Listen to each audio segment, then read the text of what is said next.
Hi, Jacques here, working as a Christian pastor with one thought to help you do life well. The word define. Have you ever thought about it? You see, it promises us a window or a grip into something or someone. In the case of people, we use the word to state the character of that person. Now, as I work with people, I often find that there's a misconception about what should define people rather as an opposition to what actually do define people. Most people live as though there's this invisible standard, undefined, that follows them every moment of their lives. They can't exactly say or pinpoint what that standard is, but they consistently feel as though they don't measure up to that standard.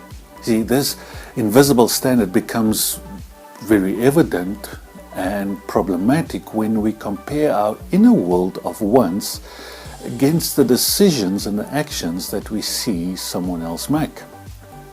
When we see someone else being selfless and we compare that to our own irritation when somebody asks us to do something, we are confronted with this invisible standard, and then we tend to judge the other person by their actions and ourselves by our motives.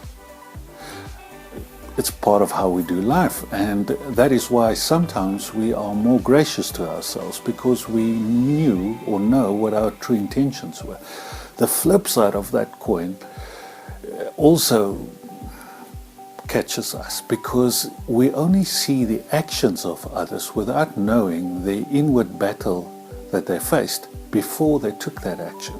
Then we compare their action with our inward struggle, and we end up thinking about ourselves, there must be something wrong with me. We miss a very important fact, and that is that we are not defined by our wants, but we are defined by what we do, the choices we make, by our will. We all want to do things, but who I am is defined by my will. Let me give you an example. In the midst of battle, someone might want to run away. But if they choose to stay in the battle, choose to fight until the end, we define them, we label them as courageous.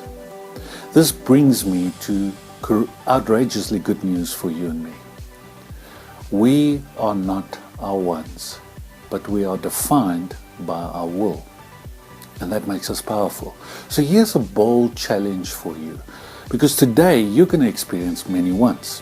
You might want to give up, you might want to cheat, you might want to get angry, you just might want to eat that chocolate. Whatever that want might be,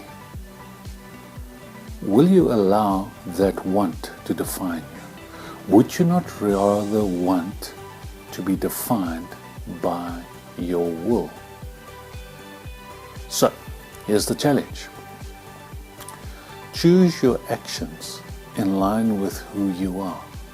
Be you, be powerful.